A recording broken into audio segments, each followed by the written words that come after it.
नमस्कार दोस्तों, आप देख रहे हैं स्टडी एआई स्टोरी इंडिया, जहां मिलता है ज्ञान सबसे आसान तरीके से। तो चलिए शुरू करते हैं। इस साल गर्मी ने तो सारे रिकॉर्ड ही तोड़ दिए हैं, है ना। हर तरफ लू और ऐसी तपेश के जीना मुश्किल हो गया है। तो चलिए आज की इस पड़ताल में ये समझने की कोशिश करते हैं कि आखिर इस असहनीय गर्मी के पीछे की वजह क्या है। ये सवाल तो आजकल हम सबके मन में है।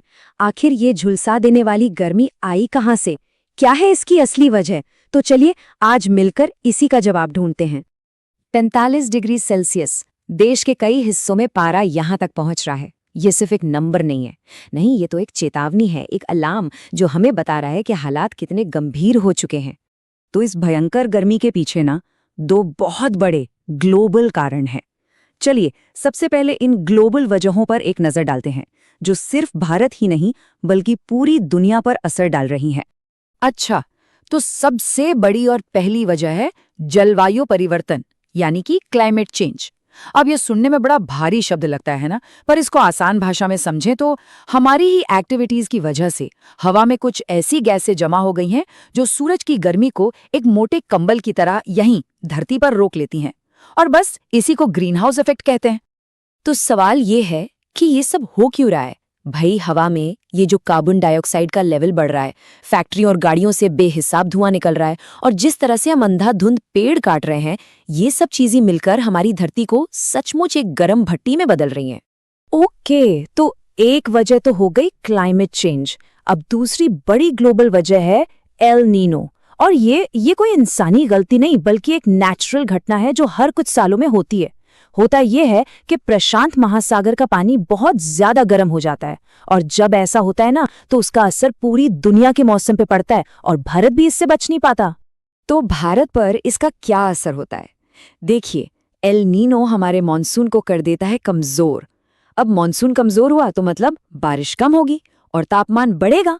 बिल्कुल यही हो रहा है इस साल। याद है सर्दी कितनी जल्दी खत्म हो गई और गर्मी ने टाइम से पहले ही दस्तक दे दी। बस उसके पीछे का एक बड़ा विलन यही एल नीनो है। पर कहानी सिर्फ यहीं खत्म नहीं होती। ये ग्लोबल कारण तो है ही, लेकिन इनके अलावा कुछ हमारी अपनी लोकल वजह भी हैं जो सच में आग में घी डालने का काम कर रही हैं। मतलब क्लाइमेट चेंज और एल नीनो ने गर्मी का जो माहौल बनाया है ना, उसे हमारे ही देश के कुछ लोकल फैक्टर्स और भी ज्यादा खतरनाक बना रहे हैं।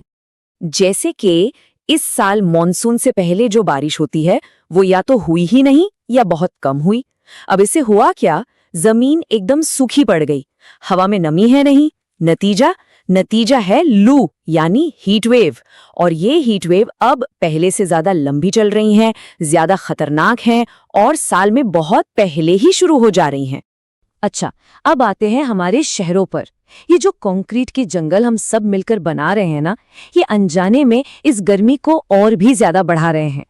इसके लिए एक टर्म है अर्बन हीट आइलैंड इफेक्ट। सुनने में थोड़ा टेक्निकल लगता है, पर मतलब बहुत सीधा है। हमारे शहर गर्मी के टापू बन गए हैं, कंक्रीट के टापू, जो अपने आसपास के गांवों के मुकाबले कई ज्यादा गर्म रहते हैं। और ये फर्क बिल्कुल साफ दिखता है। एक तरफ शहर हैं जहां कंक्रीट की बिल्डिंग्स हैं, डामर की सड़कें हैं, ये सब दिन भर सूरज की गर्मी सोखते हैं और रात में भी उसी गर्मी को छोड़ते रहते हैं। और दूसरी तरफ है गांव, जहां खुली मिट्टी है, ढेर सारे पेड़ पौधे हैं, तो वहां रात होते होते ठंडक वापस आ जाती है। ये बात बिल्कुल सही है। पेड़ तो कुदरत के एयर कंडीशनर हैं। सच में वो हमें छांव देते हैं, आसपास की हवा को ठंडा रखते हैं। तो जब हम एक पेड़ काटते हैं ना, तो हम असल में अपना ही नेचुरल एसी बंद कर रहे होते हैं। तो ठीक है, हमने ये तो समझ लिया कि प्रॉब्लम क्या है और क्यों है, पर अब बड़ा सवाल ये है कि आगे क्या, भविष्य कैसा होगा, और सबसे जरूरी, हम कर क्या सकते हैं। और देखिए, साइंटिस्ट की ये जो चेतावनी है ना, ये बहुत बहुत सीरियस है कि अगले 10-20 सालों में ही भारत के कई हिस्से एक्सट्रीम हीट जोन बन सकते हैं। मतलब वो इलाके जहां रहना शायद मुमकिन ही न हो। ये एक सीधी और साफ वार्निंग है। लेकिन ऐसा नहीं है कि सब खत्म हो गया है, उम्मीद अभी भी है। हम कुछ कदम उठा सकते हैं। 3 बहुत सिंपल सी चीजें। पहला, पेड़ लगाएं, जितने हो सके, जहां हो सके। दूसरा, प्रदूषण कम करें, अपनी गाड़ी की जगह कभी-कभी पब्लिक ट्रांसपोर्ट इस्तेमाल करें। और तीसरा, पानी। पानी की एक एक बूंद बचाएं।